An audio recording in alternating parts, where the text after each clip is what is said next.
Le chef du gouvernement a assisté ce matin à l'hôpital général de référence à la levée de corps du feu Inoussa Ousseini, de son vivant ambassadeur du Niger à l'Organisation des Nations Unies pour l'éducation, la science et la culture UNESCO. Il a été rappelé à Dieu le 5 janvier dernier 2021 à Paris en France à l'âge de 112 ans. Ses parents, amis et connaissances y étaient pour lui rendre un dernier hommage.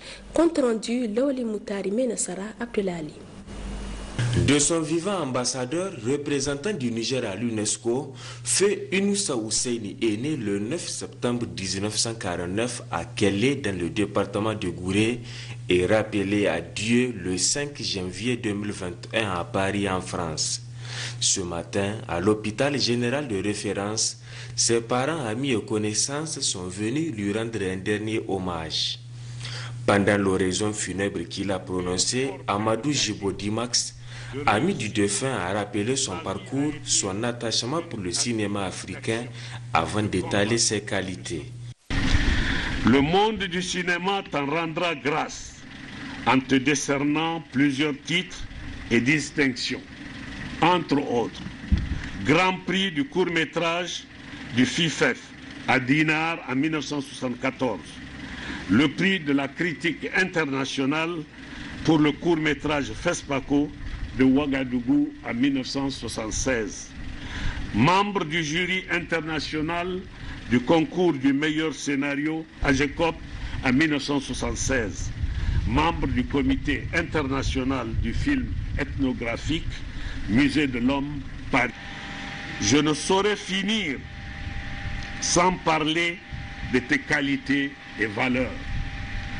Pour tous ceux qui l'ont approché et l'ont connu, Inoussa, c'est d'abord l'honnêteté, le sens de l'honneur et de la dignité, comme en témoigne la grande sollicitude et l'équité avec lesquelles il a géré le patrimoine familial et veillé à la réussite de ses jeunes frères et sœurs.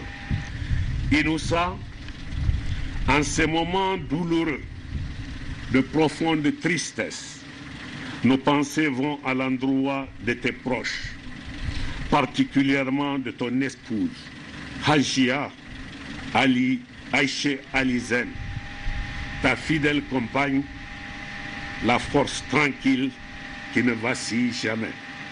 Mes pensées vont également à l'endroit de tes enfants, Fanna, Bintou, Ousseini alias Amama, El Mokhtar et Hadiza Koubra, ainsi qu'à tous tes frères et sœurs vivement éplorés.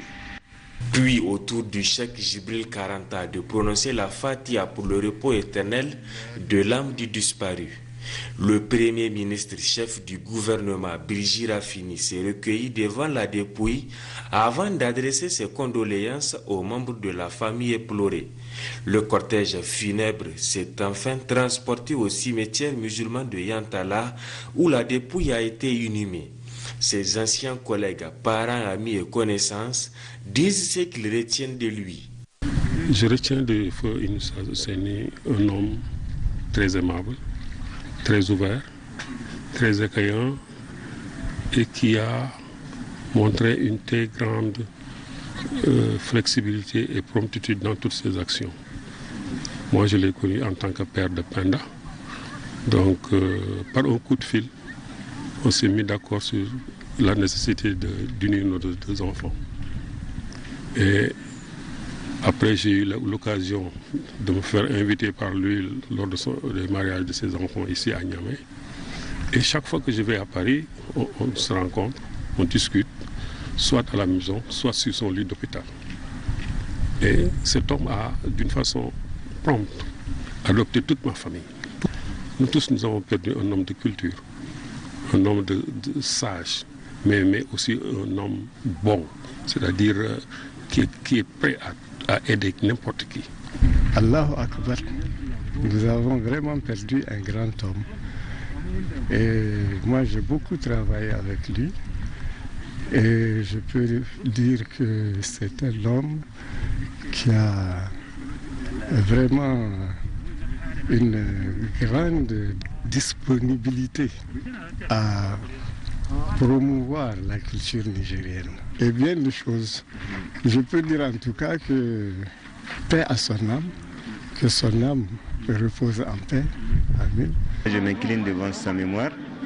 C'est un grand homme qui nous a quittés, un homme de culture, un homme de paix, un homme qui est toujours prompt. J'ai dit prompt parce qu'il nous a toujours répondu à toutes, en tout cas, les actualités du Niger et du monde.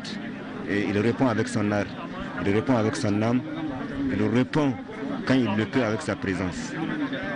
Donc je pense que nous avons perdu vraiment un homme à multiples facettes, de très bonnes facettes, et que Dieu le Tout-Puissant, le miséricordieux, et le récompense pour chaque unité, pour chaque parcelle, en tout cas d'action positive qu'il avait fait pour la culture nigérienne. Au domicile familial où sont reçues les condoléances, le lieu était plein. Des visages attristés par la perte d'un homme imbu de qualité morale et intellectuelle qui a tout donné pour son pays, le Niger. Inoussa Ousseini laisse une veuve et 5 enfants. Que la terre lui soit légère et le paradis sa dernière demeure. Le président de la République, chef de l'État Issoufou Mahamadou, a reçu en audience dans la mi-journée de ce dimanche le représentant spécial du secrétaire général des Nations Unies, chef de la mission de la MINUSMA, mission intégrée multidimensionnelle pour la stabilité au Mali. La question sécuritaire était au centre de l'entretien. L'audience s'est déroulée en présence du directeur de cabinet par intérim du président de la République.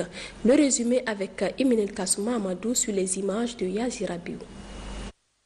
Le représentant spécial du secrétaire général des Nations Unies, chef de la MINUSMA, mission intégrée multidimensionnelle pour la stabilité au Mali, a d'abord échangé avec le président de la République Issoufou Mahamadou sur la situation sécuritaire au Niger, notamment l'attaque perpétrée le 2 janvier 2021 dans les villages de Zaroum Darey et Tchouma Bongou, département de Walam.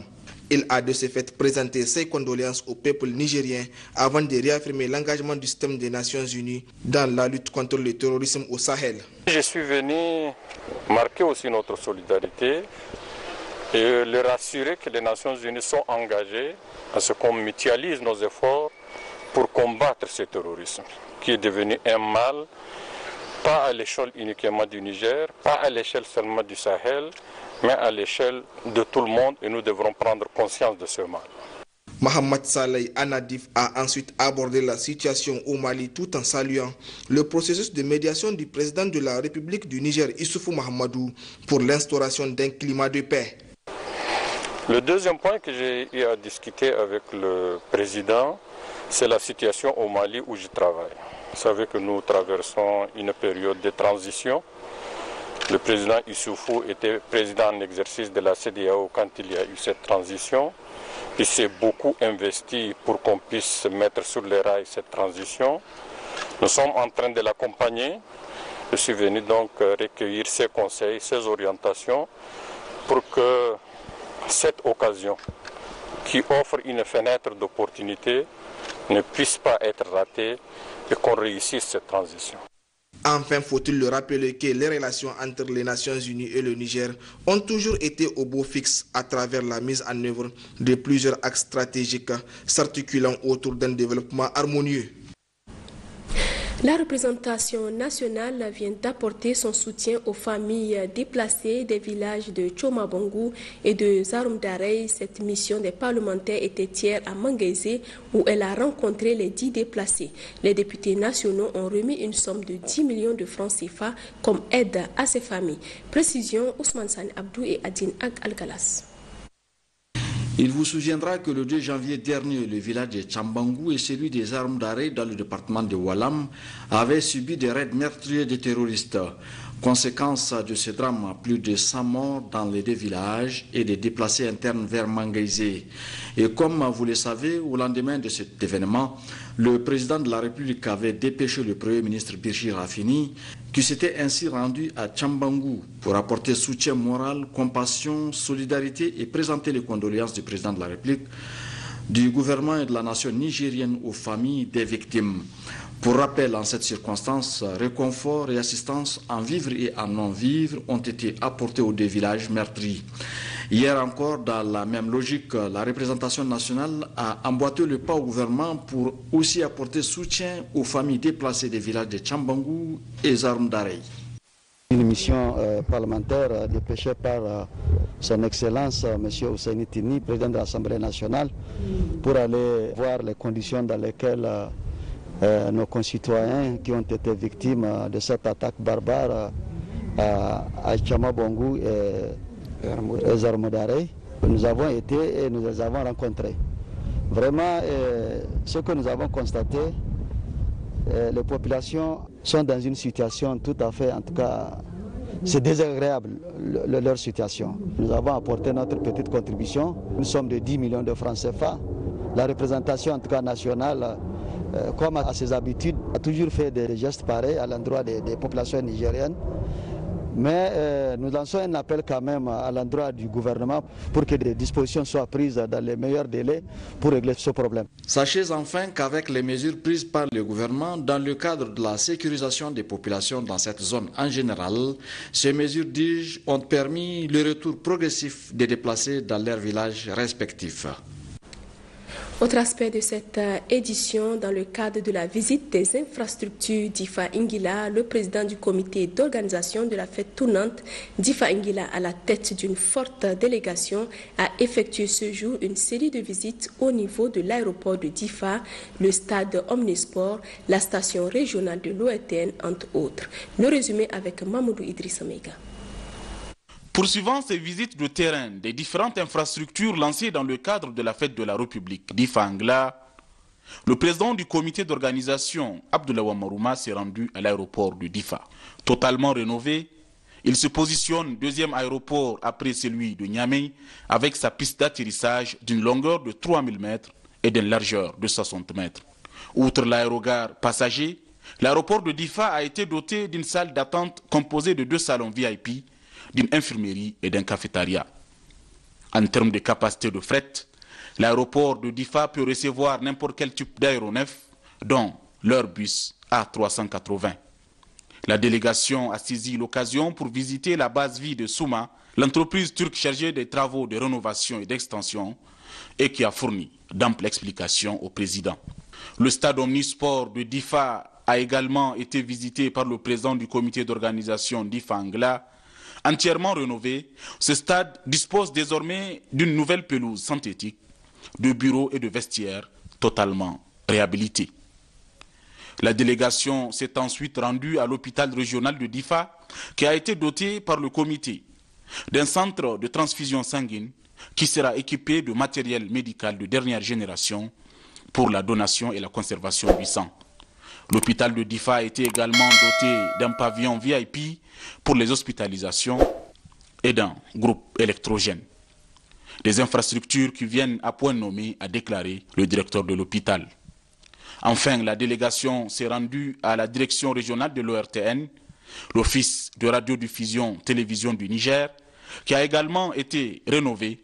Elle a été en effet dotée d'une salle de presse et d'une case de passage. Il faut souligner à ce niveau que la direction générale de l'ORTN a saisi l'occasion pour doter la station régionale de Difa en équipement TNT, nous a expliqué le directeur de Télé Sahel, membre de la délégation d'Ifa Ingila. Je vous fais lecture de ce communiqué du ministère des Affaires étrangères, de la coopération, de l'intégration africaine et des Nigériens à l'extérieur de la République du Niger. Le ministre des Affaires étrangères, de la coopération, de l'intégration africaine et des Nigériens à l'extérieur de la République du Niger, président de la 47e session du Conseil des ministres des Affaires étrangères de l'Organisation de la coopération islamique OCI, soucieux de la cohésion et de l'unité de la Oumma islamique, accueille avec une grande satisfaction la déclaration de solidarité adoptée lors du sommet de coopération du Golfe qui s'est tenu le 5 janvier dernier en Arabie Saoudite et se réjouit de la normalisation des relations entre le Royaume d'Arabie Saoudite et le Qatar. Cette reprise maîtrise des relations entre frères est le gage du sens des enseignements du livre saint de la religion musulmane qui sont la solidarité, le pardon et la fraternité. Le gouvernement de la République du Niger a toujours œuvré dans le sens de la concorde et du dialogue entre les peuples et salue à cet égard les efforts déployés et le succès de cette médiation. Qu'Allah le Tout-Puissant rapproche davantage nos cœurs et nous rassemble dans l'unité. Suite de cette édition, cérémonie de réception hier samedi à Djoubourga, c'est dans la commune rurale de Dargol, département de Gotei, d'infrastructures sanitaires réalisées au profit du centre intégré de santé de la dite localité par l'association Biobou-Graga Mazada sur fonds propres pour un coût de plus de 30 millions de francs CFA. D'autres précisions avec Zakari Maman. Un bâtiment neuf servant de salle de soins, la réfection de la case de santé pour servir de maternité, le logement du chef CSI et de la sage-femme, le mur de clôture du CSI, une case de santé à Gungo, une ambulance pour le CSI et la prise en charge durant 1 an de l'ambulancier. À cela s'ajoute l'équipement du CSI et de la case de santé en lit, matelas, bancs et autres matériels. C'est la composition des infrastructures sanitaires réalisées pour la transformation de la case de santé de Djoubourga en CSI de type 2 par l'association Djoubourga Mazada.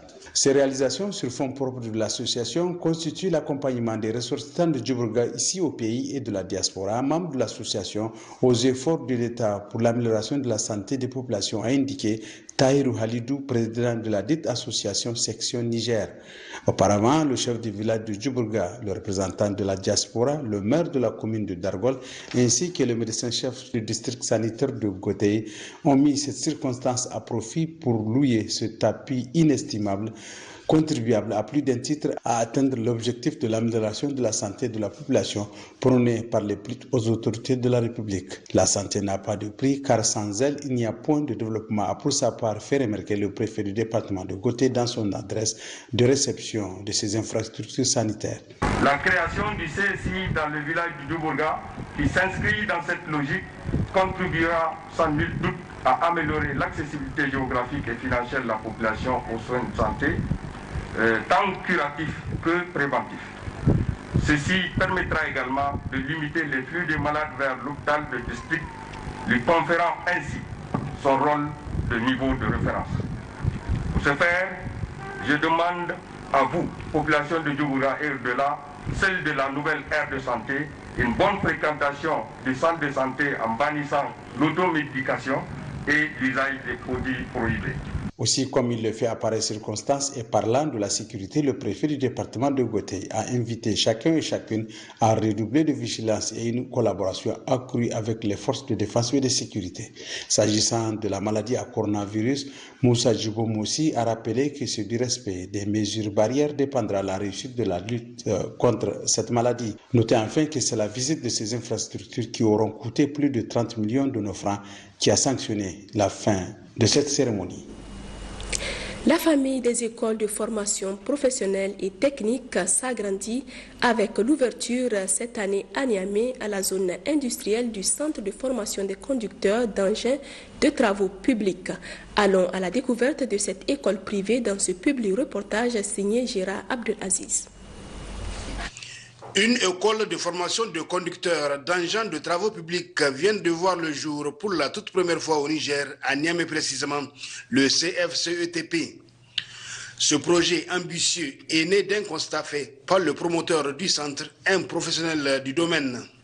Il a constaté que sur certains grands chantiers, il faut faire venir des conducteurs d'engins de l'extérieur à des prix forts.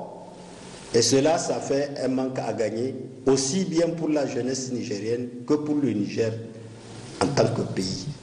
Le programme de la formation qui sera dispensé au CFCETP a été conçu en étroite collaboration avec le ministère de tutelle, à savoir le ministère des enseignements professionnels et techniques. C'est un centre qui accueille des jeunes Nigériens des deux sexes pour l'obtention du brevet d'études professionnelles BEP. Nous avons bénéficié toujours du ministère des tutelles, le ministère des enseignements professionnels et techniques, une assistance technique assez conséquente. Et de l'autre côté, nous avons fait appel aux professionnels du métier pour d'abord avoir un programme conforme au travail qui est visé et aussi nous permettre de les tester et d'apprécier leurs compétences, puisque nous voulons faire de la plupart d'entre eux les formateurs. Et c'est ainsi que, en plus des supports, programmes et autres documents de base, les différents formateurs sont ciblés et ils sont présentement disponibles. Une école de formation de ce type nécessite de moyens techniques conséquents et cela ne fait pas défaut au CFCETP qui dispose d'un atelier très bien garni. On est chargé de la maintenance, de l'entretien des engins. Il y a une multitude de stagiaires qui doivent s'appliquer sur un matériel. Donc il faut savoir maintenir ce matériel en bon état et qu'il y a une petite panne qu'on puisse automatiquement donc y remédier. Donc on dispose d'une équipe de gens qualifiés pour cet entretien. On dispose aussi des aires de lavage, du matériel donc de soufflage, des fosses d'entretien. Au CFCETP, la toute première année académique est prévue en 2020-2021. D'ores et déjà, les inscriptions sont ouvertes.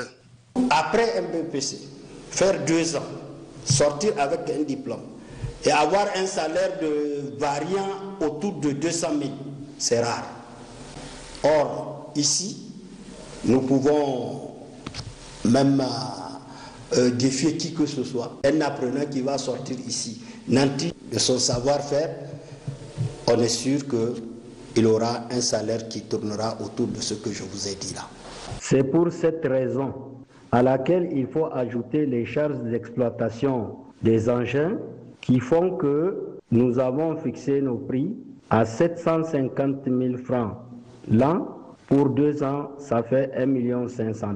Toutefois, pour cette première année et en guise de promotion, nous mettons les frais de la première année à 500 000 francs pour encourager les jeunes à venir. À ces frais de scolarité, il faut ajouter les tenues. Nous avons les tenues de travail, nous avons les EPI, les équipements de protection individuelle. Il faut noter que le CFCETP dispose de 3 salles de cours et d'une salle informatique bien équipée et de ressources humaines qualifiées pour une formation de qualité. Cette école située à la zone industrielle n'attend que ses tout premiers locataires pour que la rentrée académique 2020-2021 soit effective.